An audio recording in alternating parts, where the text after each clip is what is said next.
ഹരിശ്രീ ഗണപതയേ നമ. അവിഘ്നമസ്തു. ഓം നമോ ഭഗവതേ വാസുദേവായ. ശ്രീകൃഷ്ണ പരമാത്മനേ നമ. ഗുരുനാഥൻ തുണ ചെയ്യുക സന്തതം, തിരുനാമങ്ങൾ നാവിന്മേലെപ്പോഴും പിരിയാതെ ഇരിക്കണം നമ്മുടെ നരജന്മം സഫലമാക്കിടുവാൻ. കൃഷ്ണ കൃഷ്ണ മുകുന്ദ ജനാർദ്ദന, കൃഷ്ണ ഗോവിന്ദ നാരായണ ഹരേ. അച്യുതാനന്ദ ഗോവിന്ദ മാധവ, സച്ചിദാനന്ദ നാരായണ ഹരേ. സർവ ഭക്തമക്കൾക്കും എൻ്റെ വിനീതമായ പ്രണാമം. എല്ലാ മക്കളെയും ഭഗവാനിൽ അർപ്പിക്കുന്നു. എല്ലാവർക്കും സമാധാനവും ശാന്തിയും ഈ ലോക ജീവിതത്തിലെ നന്മയും വരും ലോകത്തിലേക്കുള്ള നന്മയും ഭഗവാന്റെ കൃപയും എല്ലാം ഉണ്ടാകണമെന്ന് പ്രാർത്ഥിക്കുന്നു. ഓം ലോക സമസ്ത സുഖിനോ ഭവന്തു. നമുക്ക് ഇന്നലെ ചൊല്ലിയതിൻ്റെ ബാക്കി 4-ാം പാദത്തിൻ്റെ കീർത്തനം ബാക്കി ചൊല്ലാം.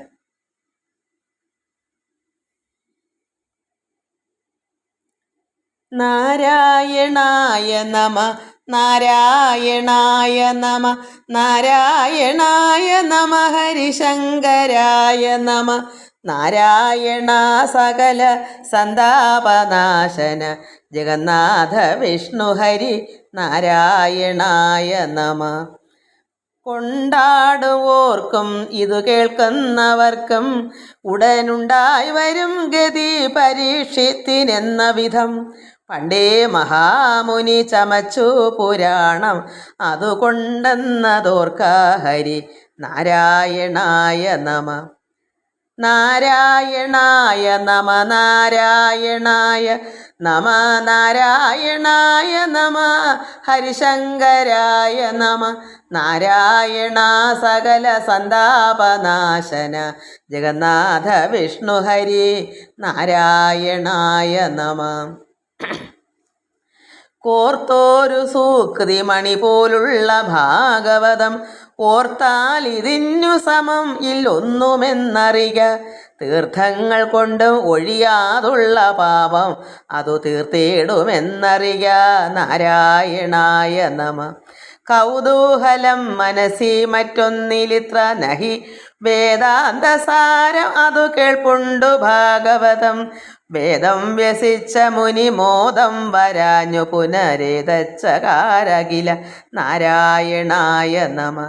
കല്ലോലിനി രമണ കല്യാകൃതേ രുചിര, ഹുല്ലാരവിന്ദ രുചി പാദം ജയിക്കതവ. എല്ലാം പറഞ്ഞിടുവതില്ലാരുമെന്നറിക, ചൊല്ലാർന്നനന്ത കഥ നാരായണായ നമ. നാരായണായ നമ, നാരായണായ നമ, നാരായണായ നമ, ഹരിശങ്കരായ നമ. നാരായണ സകല സന്താപനാശന, ജഗന്നാഥ വിഷ്ണു ഹരി നാരായണായ നമ. നാരായണായ നമ എന്നുള്ള മന്ത്രപദം ആരെങ്കിലും ജപതു ചേരും മുകുന്ദപദം. തീരാതെ സംസൃതി വിഷം തീരുമെന്നറിയ, മാലോകരേ ജപത നാരായണായ നമ. നാരായണായ നമ, നാരായണായ നമ, നാരായണായ നമ, ഹരിശങ്കരായ നമ. നാരായണ സകല സന്താപനാശന, ജഗന്നാഥ വിഷ്ണു ഹരി നാരായണായ നമ.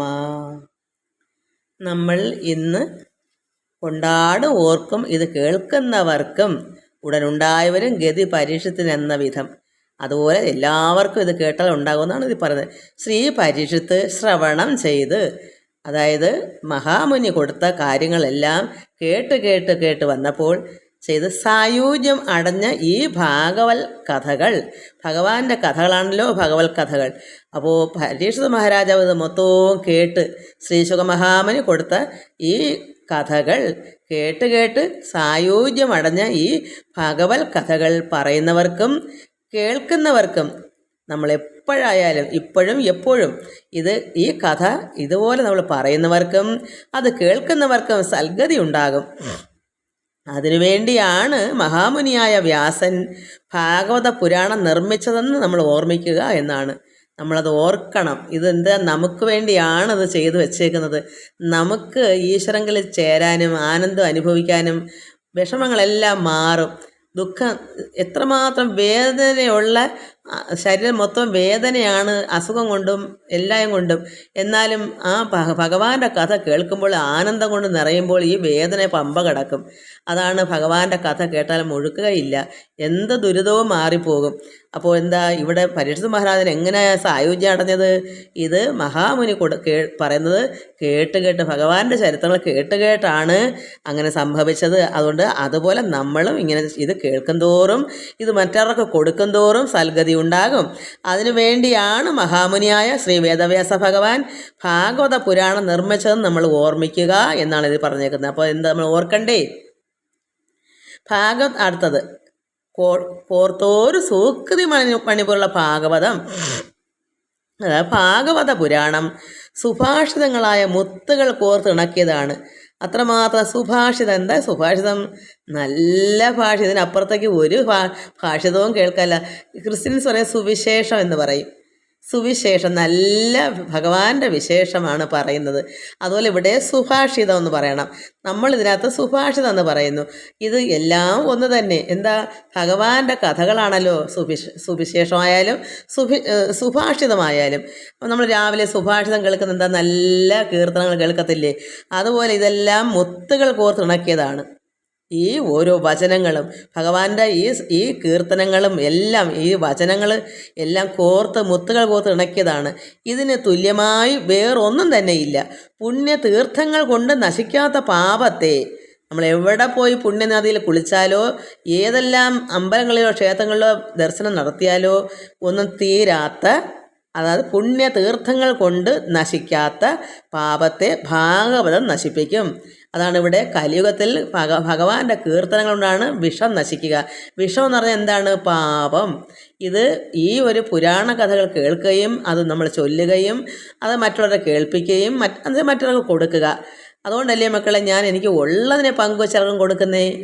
ഇത് വായിച്ച് മനസ്സിലാക്കാൻ നമുക്ക് അടങ്ങിയിരിക്കാൻ പറ്റത്തില്ല. ആർക്കെങ്കിലും ഒരാൾക്ക് കൊടുക്കണമെന്ന് തോന്നിയത് എന്താ? എനിക്ക് ഉള്ളിലൊരു വേദന. എനിക്ക് കൊടുക്കാതെ പോയാൽ ഞാൻ ഇത്രയും ഭഗവാന്റെ ഇഷ്ടം അനുസരിച്ച് ജീവിച്ചുകൊണ്ടിരിക്കുക ഇതുവരെ. അപ്പോൾ ഇതിൽ പറഞ്ഞ എല്ലാം അത് ചെയ്യണ്ടേ? അതുപോലെ നമ്മളെല്ലാവരും ഇങ്ങനെ ആകണം.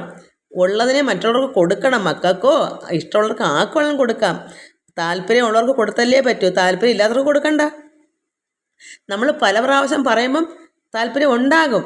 ചിലർക്ക് അങ്ങനെയുണ്ട്. അതുകൊണ്ട് ഇതിന് തുല്യമായി വേറൊന്നും തന്നെ ഇല്ല. പുണ്യതീർത്ഥങ്ങൾ കൊണ്ട് നശിക്കാത്ത പാപത്തെ ഭാഗവതം നശിപ്പിക്കും.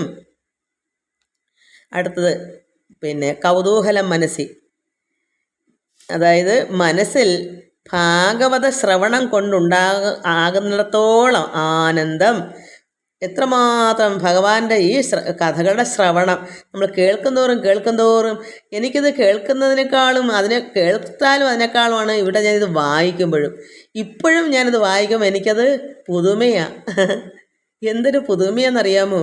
ഇത് ഞാൻ എത്രയോ കാലം കൊണ്ട് ഈ ഭാഗവത കീർത്തനം ഞാൻ വായിച്ച്, എന്നാൽ ഇത് കേൾക്കുമ്പോൾ, ഇത് പറയുമ്പോൾ, ഇത് ചൊല്ലുമ്പോൾ എനിക്കത് നിത്യവും ചൊല്ലുമ്പോഴും എനിക്ക് ഓരോ വരിയും പുതുമയുള്ളതാണ്. അത്ര ആനന്ദമാണ്. അപ്പോൾ ഇത് മനസ്സിൽ ഈ ഭാഗവത ശ്രവണം അത് കേൾക്കുക, കേട്ട് കൊണ്ടുണ്ടാകുന്നിടത്തോളം ആനന്ദം മറ്റൊന്നുകൊണ്ട് ലഭിക്കുന്നതല്ല എന്ന് എനിക്ക് വ്യക്തമായിട്ടറിയാം.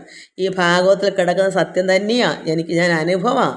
അതുകൊണ്ട് ഇതുപോലെ ആനന്ദം വേറെ ഒന്നിലും വരത്തില്ല. അത് വേദാന്തത്തിൻ്റെ സാരമാണ്. വേദവ്യാസന് മറ്റൊന്നുകൊണ്ടും സന്തോഷം ലഭിക്കാതെ വന്നപ്പോഴാണ് നിർമ്മിച്ചതാണ് ഈ ഭാഗവതം. കാരണം വേദവ്യാസ മഹാമുനിക്ക് എന്തുകൊണ്ടും എന്തൊക്കെ അറിയാം, അതിലൊന്നും ആനന്ദം ഉണ്ടായില്ല, ഒന്നും സന്തോഷം ഉണ്ടായില്ല. അപ്പോൾ ഭഗവാൻ തന്നെ അദ്ദേഹത്തിൻ്റെ ഉള്ളിലിരുന്ന് പ്രവർത്തിച്ച് ഇങ്ങനെ ഒന്ന് ഉണ്ടാക്കി ഈ ഭാഗവതം നിർമ്മിച്ചപ്പോഴാണ് അദ്ദേഹത്തിന് സന്തോഷം ഉണ്ടായത്. അല്ലാതെ വേറൊന്നുകൊണ്ടും സന്തോഷം ലഭിക്കാതെ വന്നപ്പോഴാണ്. അപ്പോൾ ഇതിനകത്ത് ആനന്ദം കൊണ്ട് നീ കല്ലോലിനി രമണ കല്യാകൃതേ, അതാണ് കല്ലോലിനി രമണൻ സമുദ്രം. രുചിര പുല്ലാരവിന്ദ രുചി, അത് മനോഹരമായി വിടർന്നു നിൽക്കുന്ന താമരയുടെ ഭംഗിയുള്ള സമുദ്രത്തെ പോലെ നീല നിറമാണ്ടവനെ. ഭഗവാൻ നീല നിറമുള്ളവനാണ്. സമുദ്രത്തിൽ നമ്മൾ നോക്കുമ്പോൾ ഒരു നീല നിറമാണ്. അപ്പോൾ എന്താ, അത്രമാത്രം മനോഹരമായി വിടർന്നു നിൽക്കുന്ന താമരയുടെ ഭംഗിയുള്ള സമുദ്രത്തെ പോലെ നീല നിറമാണ്ടവനെ, മനോഹരമായി വിടർന്ന താമരപ്പൂവിന് തുല്യമായ അങ്ങയുടെ പാദം വിജയിക്കട്ടെ. ഭഗവാൻ ശ്രീകൃഷ്ണൻ അല്ലെ ശ്രീരാമൻ ആരായാലും എല്ലാം ഏകമാണ്. അങ്ങനെ ഭഗവാന്റെ ആ വിടർന്ന താമരപ്പൂവിന് തുല്യമായ ഭഗവാന്റെ പാദം വിജയിക്കട്ടെ. അവസാനമില്ലാത്തതായ അങ്ങയുടെ അവതാര കഥകളെല്ലാം പറയാൻ ആർക്കും കഴിയില്ല. ഒരു കുഞ്ഞുങ്ങൾക്ക് പോലും ഇത് നമ്മൾ ഇന്നൊന്ന് നോക്കുമ്പം ഇന്ന് കണ്ടതല്ല മക്കളെ, നാളെ കാണുമ്പോൾ ഒന്നുകൂടെ ഒരു വ്യത്യാസം വരും. അത് ഇതും കൂടുതലുണ്ട്. അത് ഇങ്ങനെയാണ് നമ്മൾ പോകെ ഒരു വരിയിൽ ഇന്ന് പറഞ്ഞ മനസ്സിലാക്കുന്ന അർത്ഥമല്ല നാളെ. ഇങ്ങനെയാണ് ഓരോന്നിനും പുതുമയാണ്. അത് ഇനി എല്ലാവർക്കും അങ്ങനെയാണോ എന്ന് എനിക്ക് അറിഞ്ഞുകൂടാ. അപ്പോൾ അവസാനമില്ലാത്തതായ ഭഗവാന്റെ ഈ അവതാര കഥകൾ ആർക്കും പറയാൻ കഴിയത്തില്ല. എന്നും നമുക്ക് ഓരോന്നോരോന്ന് പുതുമയായിട്ട്. അപ്പം ഒരിക്കലെങ്കിലും ഇതിൻ്റെ കഥ ഇത് മനസ്സിലാക്കി തീരാൻ പറ്റുമോ? നമ്മൾ എത്രമാത്രം പരമാത്മാവിൽ ലയിച്ചും അറിഞ്ഞും വരുന്നു, അതനുസരിച്ച് നമ്മൾ ഉള്ളിൽ അറിയുന്നതനുസരിച്ച് ഇതിന് ഈ ഓരോ വാക്കുകൾക്കും അർത്ഥം മാറി ഇങ്ങനെ വരും. അതാണ് ഇന്ന് കണ്ട അർത്ഥമല്ല ചിലപ്പോൾ നാളെ നമ്മൾ എത്രമാത്രം അതിനെപ്പറ്റി ആർജിച്ചെടുത്ത് അത് ഇങ്ങനെ അനുഭവം വരുമ്പോൾ അത് ഈ വാക്ക് ഇന്നതാ ഇങ്ങനെ വരും. നമ്മൾ പുതുമ എന്നും ഇതിന് പുതുമയാണ്. പിന്നെ അടുത്തത് നാരായണായ നമ എന്നുള്ള മന്ത്രപദം, അതായത് നാരായണായ നമ എന്ന മന്ത്രം ആര് ജപിച്ചാലും അവർ ഭഗവത് പാദങ്ങളോട് ചേരും. മറ്റൊന്നുകൊണ്ടും നശിക്കാത്തതായ സംസാര വിഷം, ഇവിടെ ഈ ലോകം മൊത്തം സംസാരമാകുന്ന വിഷമാണ്. വിഷം എന്ന് വെച്ചാൽ എന്താണ്? അത്രമാത്രം ദുരിതമാണ് ഈ സംസാരം. നമുക്ക് ദിവസം ചെല്ലുന്നതോറും ഓരോ ദുരിതങ്ങളും വിഷമങ്ങളൊക്കെ ആണല്ലോ. എന്തെല്ലാം ഉണ്ടെങ്കിലും വിഷമം ഒരറ്റത്ത് കിടക്കും. അത് വിഷമാണ്. ഈ സംസാര വിഷം അതോടെ അവസാനിക്കും ഭഗവാന്റെ നാമജപം ചെല്ലുന്നപ്പോൾ. അപ്പോൾ മഹാലോകരെ, ഇത് വിളിച്ചു പറയുവാണ് വേദവ്യാസ മഹാമുനി. അത്ര സങ്കടത്തോടെ ആയിരിക്കും. കാരണം എല്ലാവരും അറിഞ്ഞ് ആ മാഹാത്മ്യം, ഭഗവാന്റെ മാഹാത്മ്യം അറിയാനും നമ്മളിരിക്കുന്ന പരമാത്മനെ തിരിച്ചറിഞ്ഞ് നമ്മൾ ആരാണെന്നറിയുന്നതും ഒക്കെ വേണ്ടിയിട്ടാണ്. അപ്പോൾ അതുകൊണ്ടാണ് ഈ മഹാത്മാവായ വേദവ്യാസ മഹാമുനി ഇത്രത്തോളം ഈ വിഷം പോയെങ്കിലേ നമുക്ക് ശുദ്ധമായി നമുക്ക് ആനന്ദം അനുഭവിക്കാൻ പറ്റൂ. ഉള്ളിൽ അല്പം പോലും വിഷം വരുന്നുണ്ട്. എന്ന് വെച്ചാൽ കലർപ്പ്, അതായത് എന്താ പറയുക, കൽമഷം എന്നുവെച്ചാൽ പാപമായാലും ഈ അഴുക്ക് ഇതൊക്കെ മൂടോടെ വേരോടെ പറിച്ച് കളയണം. അപ്പോഴേ നമുക്ക് ഇതിൻ്റെ ആനന്ദം അനുഭവിക്കാൻ പറ്റാണ്ട് ഇദ്ദേഹം പറയുന്നു. വേദവ്യാസ മഹാമുനി എന്താ പറയുന്നത്? ഈ ഭഗവാന്റെ നാരായണനാമ ജപം ആര് ജപിച്ചാലും അവർ ഭഗവത് പാദങ്ങളോട് ചേരും. മറ്റൊന്നുകൊണ്ടും നശിക്കാത്തതായ സംസാര വിഷം അതോടെ അവസാനിക്കും. മഹാലോകരെ, നമ്മളെല്ലാവരുമാണ് മഹാലോകർ, ഞാനുൾപ്പെടെ സർവ്വ ഈ ലോകത്തുള്ള എല്ലാ. അപ്പം ഇത് നമ്മൾ ആരാധന കേൾക്കുമ്പോൾ ജീവജാലങ്ങൾ വരെ നന്നാവുന്നുണ്ട്. എന്തുമാത്രം എല്ലാവർക്കും അറിയാം. ജീവജാലങ്ങൾക്ക് നാക്കെടുത്ത് മിണ്ടാനില്ലെന്നേ ഉള്ളൂ. അവരൊക്കെ ഇത് കേട്ട് ആസ്വദിക്കും. നമ്മളിപ്പം ഈ യൂട്യൂബിൽ കാണുന്നില്ലേ, ഈ ഫോണിൽ കൂടെ കാണുന്നില്ലേ, പാട്ട് കേൾക്കുമ്പം ആന നൃത്തം ചെയ്യുന്നത് എന്തൊരു ആസ്വാദന. പിന്നെ എന്തൊക്കെയാ. അപ്പം എല്ലാ ജീവജാലങ്ങൾക്കും നല്ലതായത്. അപ്പോൾ അതുപോലെ നമുക്ക് മഹാലോകരെ എന്ന് നമ്മളെ വിളിക്കുന്നു. നിങ്ങൾ നാരായണ മന്ത്രം ജപിക്കുവിൻ. അത് നമ്മൾ മനസ്സിലാക്കാതെ ലോകരെ കഷ്ടപ്പെടാതെ, മക്കളെ, എൻ്റെയും കൂടെ ഒരു അപേക്ഷ, എല്ലാ മക്കളും ഇത് ജപിക്കുവിൻ. എനിക്കിതേ പറയാനുള്ളൂ. ഇത് വെറുതെ എഴുതിയിട്ടേക്കുന്നതാണോ? ഇതാണ് ഇന്നത്തെ നാമത്തിലെ അർത്ഥങ്ങൾ. നമുക്കിനി ഇന്നലെ വായിച്ചതിൻ്റെ ബാക്കി വായിക്കാം. ഇന്നലെ വായിച്ചത് നമ്മൾ ഈ രോഹിണിയുടെ മകന് പേരിടലിന് ഇവിടെ വായിച്ച് ഒന്നുകൂടെ വായിക്കാം. ഇന്നലെ ഞാൻ പറഞ്ഞു പഠിക്കുന്ന മക്കൾക്ക് ഒന്നുകൂടെ ഇത് ചേർത്ത് വായിച്ച് പഠിക്കണമല്ല. അർത്ഥം ഇന്നലെ എനിക്ക് അറിയാവുന്നതൊക്കെ ഞാൻ പറഞ്ഞു. ഇത് ഇത്രയൊന്ന് വായിക്കാം. തതനു മുഹുരരികിൽ അവൾ നന്ദനെ കൊണ്ടുവന്ന് ഗർഗമഹാവിന് അടുക്കൽ. അതാണ് തതനു മുഹുരരികിൽ അവൾ നന്ദനൻ തന്നെയും തത്ര കൊണ്ടുവന്ന് നിൽക്കും വിധോ ഗർഗനും പ്രണയതര ഹൃദയമോട് അവനുടൽ അശേഷവും പ്രീത്യാ തെളിവോട് സൂക്ഷിച്ചരുളിനാൻ. ബലരാമൻ, അതായത് രോഹിണിയുടെ മകനെ കൊണ്ടുവന്ന് സന്തോഷമായി സൂക്ഷിച്ച് നോക്കി. അത്രമാസം സന്തോഷം, ദേഹമൊക്കെ ഉടൽ എല്ലാം നോക്കി. എന്നിട്ട് പറയുന്നു, ഇവൻ അഖില ജന നയന രമണ തര ഗാത്രനായത്രയും സുന്ദരനായി വരും നിർണയം. ശരീരം മൊത്തം നോക്കിയിട്ട് പറയും, ഇവൻ അഖില ജന നയന രമണ തര ഗാത്രനായത്രയും സുന്ദരനായി വരും നിർണയം. സതതമുടനതു കരുതി വിരവിനുടു രാമനാം സൽപുമാൻ എന്നു നാമം വിധിച്ചിടിനാൻ. സൽപുമാനാണ്, നല്ല പുമാനാണ്, രാമനെന്നങ്ങ് വിളിച്ചു നാമം. കരുണഗതി വരമിഴികൾ കുലം അതിനു നൽകുവോൻ കാമപാലാഖ്യ തൽക്കാരണാലുള്ളവൻ. പുനരിനിയും അവൻ അഖില ജനികൾ അതിൽ വച്ച് സമ്പൂർണ്ണ ബലനായിരിക്കും എന്നാകയാൽ കനിവിനോട് ബലനിധി വിശേഷ ഭദ്രാഖ്യയും കൽപ്പിച്ചത് അത്രയുമല്ല കേളന്വകം. യദുജന തിലകരവർ തമ്മിൽ ഏതാനും ഒന്നേറ്റം അയർക്കിൽ നിരത്തുമെന്നുള്ളതും. എനിക്ക് തോന്നുന്നു യദുജന തിലകരവർ തമ്മിൽ ഏതാനും ഒന്നേറ്റം അയർക്കിൽ, ചിലപ്പോൾ ആരുമായിട്ടെങ്കിലും മത്സരങ്ങളോ എങ്കിലും ഉണ്ടാകുമ്പോൾ നിരത്തും. അത്രമാത്രം കലപ്പ കൊണ്ട് നിരത്തുന്നത് പോലെ അത്രമാത്രം ബലമുണ്ട്, വീര്യവാനാണ്, ശൗര്യം എല്ലാം ഉള്ളതാണ്. അപ്പം എല്ലാവരെയും അത്ര ശക്തിമാനാണ്, നിരത്തി എല്ലാത്തിനും തകർക്കും എന്നാണ് എനിക്ക് തോന്നുന്നത്. അതാന്ന വിചാരം. കാരണം അങ്ങനെയാണല്ലോ ബലരാമൻ്റെ ശക്തിയും. അതുകൊണ്ട് യദുജന തിലകരവർ തമ്മിൽ ഏതാനും ഒന്നേറ്റം അയർക്കിൽ നിരത്തുമെന്നുള്ളതും. സപതി മുഹുരവർകളകം ആകർഷണാകൃതേ സംഘർഷണാഖ്യയും ഉണ്ടായി വരും പുരാ. നിയമകൃത ജനനി ജന ജഠരഗതി ലീലയും നിർലീന ചേതസാ വച്ചു മറച്ചവൻ. സരസതരം അവതതിനി നിയത ഒരു കാരണാൽ സംജ്ഞകളേറ്റമുണ്ടായി വരും മേൽക്കുമേൽ. മുനിവരനും ഇത് വിവിധതരം അരിയ രാമനാമൂത്തവൻ നാമങ്ങൾ കൽപ്പിച്ച അനന്തരം ഒത്തിരി നാമങ്ങൾ പേരിട്ട് സംഘർഷണൻ, ബലഭദ്രൻ, സൽപുമനായ രാമൻ, ഇങ്ങനെ പിന്നെ കാമപാലൻ, ഇങ്ങനെ ഒത്തിരി പേരുകൾ ഇതിൽ വന്നിട്ടുണ്ട്. ഇനി നമുക്ക് കൃഷ്ണൻ യശോദ അമ്മയുടെ മകൻ്റെ കുഞ്ഞിൻ്റെ കാര്യം വായിക്കാം. അപ്പോൾ അത് അവിടെ മാറ്റിവെച്ചു. വന്നു യശോദ മകനെയും കൊണ്ടുടൻ അന്നേര ഉണ്ണിയെ കണ്ടു മഹാമുനി.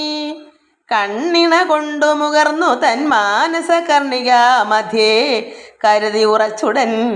നന്ദനോടേറ്റം ആനന്ദം കലർന്നിഴും മന്ദസ്മിതത്തോടു കൂടവേ ചൊല്ലിനാൻ.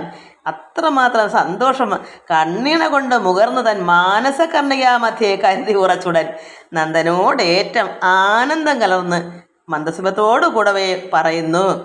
നിന്മകനായുളനായ അവൻ ഇന്ന് ആദിനിർമ്മലൻ ധർമ്മപരായണൻ എത്രയും മുന്നമേ ഉള്ളവൻ. അന്നു പാലനത്തിനു പലവർണ്ണമായി ചമഞ്ഞിടുവോൻ. ഭഗവാൻ നിന്റെ മകനായുളനായി ഈ നിർമ്മലൻ ധർമ്മപരായണനാണ്.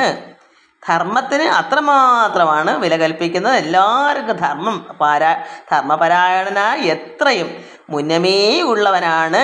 ഇവിടെ ഇപ്പോഴെങ്ങും ഉണ്ടായതല്ല, മുന്നമേ ഉള്ളവൻ. അന്നന്ന് അപ്പോഴപ്പോഴേ ഈ ലോകത്ത് ഈ പ്രപഞ്ചത്തിൽ പാലനത്തിന് നമുക്ക് ആർക്കാണ് ഇവിടെ രക്ഷ കൊടുക്കേണ്ടത്, ആരാണ് ദുരിതം കൊണ്ട് നടക്കുന്നത്, അവർക്ക് രക്ഷ കൊടുക്കാൻ, ദുഷ്ടന്മാരെ കരുതി രക്ഷിക്കാൻ പാലനത്തിന് പല വർണ്ണമായി ചമഞ്ഞിടുവോൻ. ഓരോ യുഗത്തിലും ഭഗവാൻ സംഭവാമി യുഗേ യുഗേ പല വർണ്ണമായി ഇവിടെ വരുന്നു, അവതരിക്കുന്നു.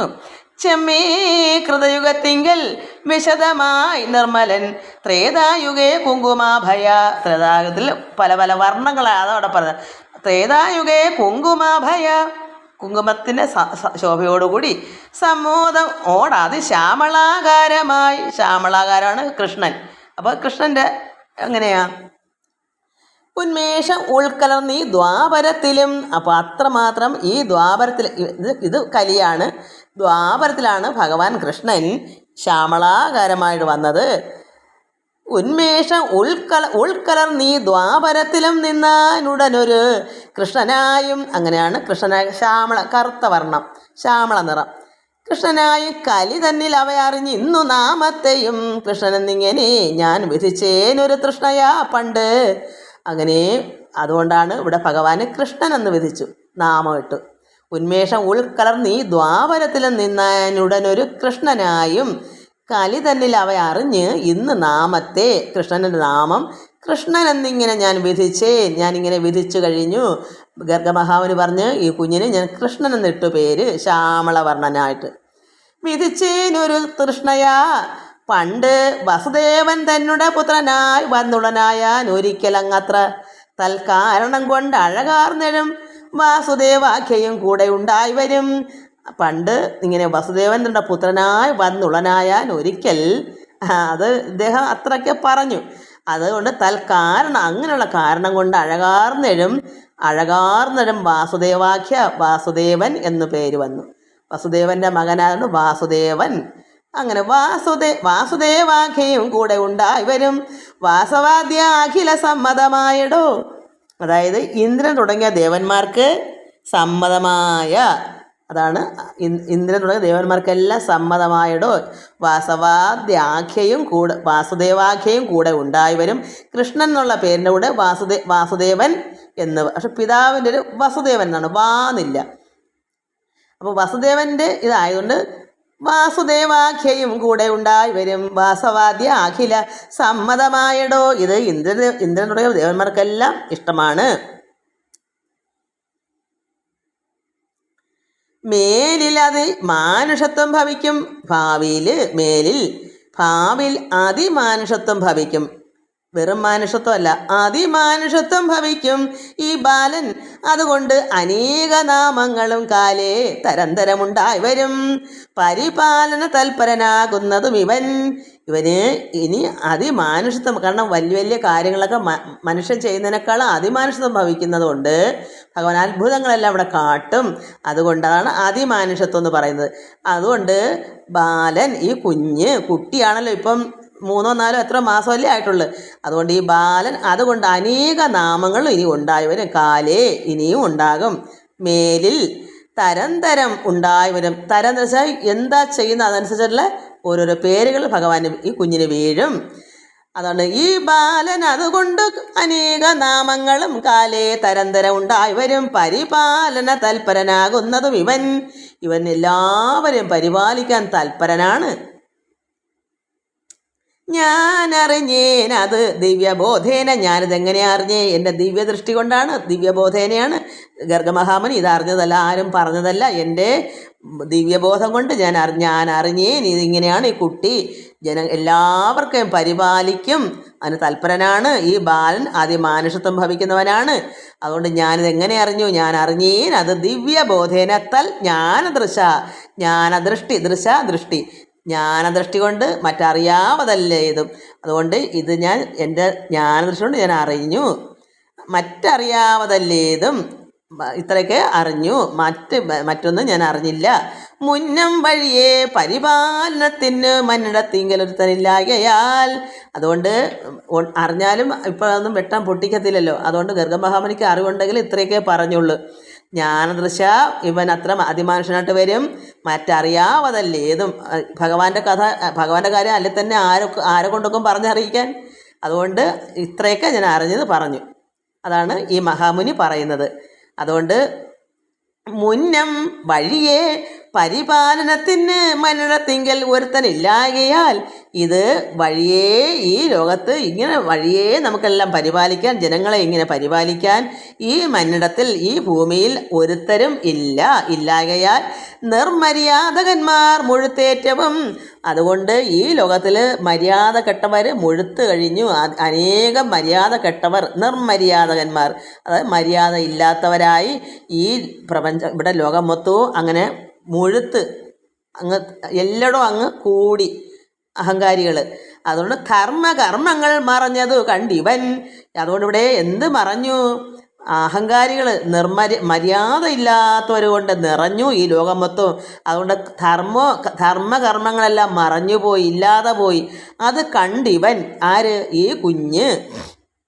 അത് കണ്ടിവൻ തന്നെ ഗുണദ്വേഷികളെ കൊല ചെയ്ത് നന്നായി അഴകോട് സാധുജനങ്ങളെ ധർമ്മേണ ഇഷ്ടവേ വച്ചു രക്ഷിച്ച് നിർമ്മലൻ താൻ മര്യാദകൾ ചേർത്തവൻ. അതുകൊണ്ട് ഈ കുഞ്ഞ് എങ്ങനെ ചെയ്യും? ഇവിടെ മണ്ണെടുത്തെങ്കിൽ ധർമ്മമെല്ലാം മറഞ്ഞുപോയി, ഇല്ലാതെ പോയി. എന്തുകൊണ്ടാ? അഹങ്കാരികൾ, ദുഷ്ടന്മാർ മുഴുത്ത് വന്നു. അത് കണ്ട് ഈ കുഞ്ഞ് തന്നെ ഗുണദ്വേഷികളെ കൊല ചെയ്തിട്ട് ഈ ദുഷ്ടന്മാരെ വധിക്കാൻ വന്നതാണല്ലോ, അതിനെ കൊല ചെയ്ത് ഇതൊക്കെ പറഞ്ഞു കൊടുക്കുക. നന്നായി അഴകോട് സാധു ഭക്തന്മാരെ നന്നായി സന്തോഷിപ്പിച്ച് ധർമ്മേണ വിഷ്ടഭയെ വെച്ച് ഈ വിഷ്ടഭത്തിൽ, ഈ ഭൂമിയിൽ ധർമ്മേണ വച്ച് രക്ഷിക്കണം. അപ്പോൾ നന്നായി അഴകോട് സാധുജനങ്ങൾ വെച്ചാൽ ഭക്തരായ സാധുക്കളെ ധർമ്മേണ വിഷ്ടഭയെ വെച്ച് രക്ഷിച്ച് അതിനിർമ്മലൻ താൻ മര്യാദകൾ ചേർത്തവൻ. അങ്ങനെ ഭഗവാൻ വെച്ചാൽ ഈ കുഞ്ഞ് ഈ അതായത് നിർമ്മലൻ താൻ, ഈ കുഞ്ഞ് നിർമ്മലനാണ്. ആ കുഞ്ഞ് നിർമ്മലൻ താൻ മര്യാദകൾ ചേർത്തവൻ, തൻ മഹിമാനം അറിഞ്ഞവരാരും ഇല്ലി മഹീചക്രത്തിൽ എന്നറിഞ്ഞിടുന്നീ. ഇങ്ങനെയുള്ള ഈ കുഞ്ഞിൻ്റെ മഹിമ ഈ മഹീചക്രത്തിൽ, ഈ ഭൂമിയിലോ ഇവിടെ എങ്ങുമോ ലോകത്തോ ആർക്കും അറിയത്തില്ല. ഈ കുഞ്ഞിൻ്റെ മഹിമ, ഇതിൻ്റെ മാഹാത്മ്യം അറിയാൻ ആരും ഇല്ല. ഈ മഹീചക്രത്തിൽ നിന്ന് അറിഞ്ഞിടുന്നീ. അതാണ് നന്ദഗോപരോട് ഗർഗമഹാമുനി ഇതൊക്കെ ഭഗവാന്റെ ഈ കുഞ്ഞിൻ്റെ കഥ. ഭഗവാൻ എന്നൊന്നും പറയുന്നില്ല. ഈ കുഞ്ഞ് ഇങ്ങനെയൊക്കെയുള്ള കുഞ്ഞാണ്. ഇവിടെ ലോകത്ത് സാധുക്കളെ രക്ഷിക്കാൻ വന്നതാണ്. ദുഷ്ടന്മാരെ വധിച്ചിട്ട് ദേഷിച്ചിട്ട്, അതായത് നിഗ്രഹിച്ചിട്ട് സാധുക്കളെ രക്ഷയ്ക്ക് വേണ്ടിയാണ് ഇവിടെ വന്നത്. ഈ കുഞ്ഞിൻ്റെ മഹിമ അറിയാൻ ഈ മഹീചക്രത്തിൽ ആരെ കൊണ്ടും പറ്റുകയില്ല. യാതൊരു മർത്യൻ ഇവൻ പ്രിയമായവ. ഇത് കേൾക്കണം മക്കളെ, ശ്രദ്ധിക്കണം. യാതൊരു മർത്യൻ, ആരായാലും ഒരു മനുഷ്യൻ, ഇവൻ പ്രിയമായവ, ഈ കുഞ്ഞിന് പ്രിയമായവ ചേതസി ഭക്തിയോടെ ബധ ചെയ്വതും. ആരാണ് ഈ കുഞ്ഞിന്, ഈ ഭഗവാൻ കൃഷ്ണൻ്റെ പേര് കൃഷ്ണ എന്നിട്ടു, വാസുദേവാഖ്യം എന്നിട്ടു. ഈ കുട്ടിക്ക് കൃഷ്ണന് പ്രിയമായവ ഏതൊരു മനുഷ്യനാണ് ചേതസി മനസ്സിൽ ഭക്തിയോടെ ബധ ചെയ്വതും പുരുഷോത്തമൻ തന്നെ അഭിലാഷങ്ങൾ എപ്പോഴും അൻപോട് നൽകും നിരന്തരം. അപ്പോൾ ഈ പുരുഷോത്തമനായിരിക്കുന്ന ഈ ഭഗവാൻ തന്നെ അഭിലാഷങ്ങൾ, നമ്മുടെ ആരുടെ അഭിലാഷമായാലും എപ്പോഴും അൻപോട് സന്തോഷത്തോട് നൽകും നിരന്തരം. അത്രമാത്രമാണ് ഭഗവാൻ ഭക്തന്മാരോട്. അത് ഭഗവാന്റെ ഭക്തപ്രിയൻ എന്താ ചെയ്യുക? മനസ്സിൽ ഭക്തിയോടെ ഭഗവാൻ ഇഷ്ടമുള്ള ചെയ്യണമെന്നാണ്. ചുമ്മാതാണോ? ഭഗവാൻ ഇഷ്ടമുള്ള നമ്മൾ ചെയ്യണം. അപ്പോഴാണ് ഭഗവാൻ തന്നെ അഭിലാഷങ്ങൾ, നമ്മുടെ അഭിലാഷങ്ങൾ അൻപോട് നൽകും നിരന്തരം. നമുക്കിനി അടുത്ത പ്രാവശ്യം വായിക്കാം. അത്രമാത്രമാണ് ഭഗവാൻ എല്ലാം നിരന്തരം കൊടുക്കുക. അപ്പോൾ ചിന്തിച്ചോണം, എന്താ ഇത് നിരന്തരം നമുക്ക് കിട്ടാത്തത്? പ്രാർത്ഥിച്ചിട്ട് കിട്ടത്തില്ലെന്ന് പല മക്കളും പറയും. എന്താ കാരണം? ഭഗവാൻ ഇഷ്ടമുള്ളത് ചെയ്യുന്നില്ല എന്നെ അർത്ഥം. എനിക്ക് പൂർണ്ണമായി പറയാം, എൻ്റെ അഭിലാഷങ്ങൾ മൊത്തവും സാധിക്കുന്നത് എന്തുകൊണ്ടാണ്? ഞാൻ ഈശ്വരന് ഇഷ്ടമുള്ളതാണ് ചെയ്യുന്നത്. എല്ലാവർക്കും നമസ്കാരം. ഓം ലോകാ സമസ്ത സുഖിനോ ഭവന്തു. ഹരി ഓം ഹരി ഓം ഹരി ഓം.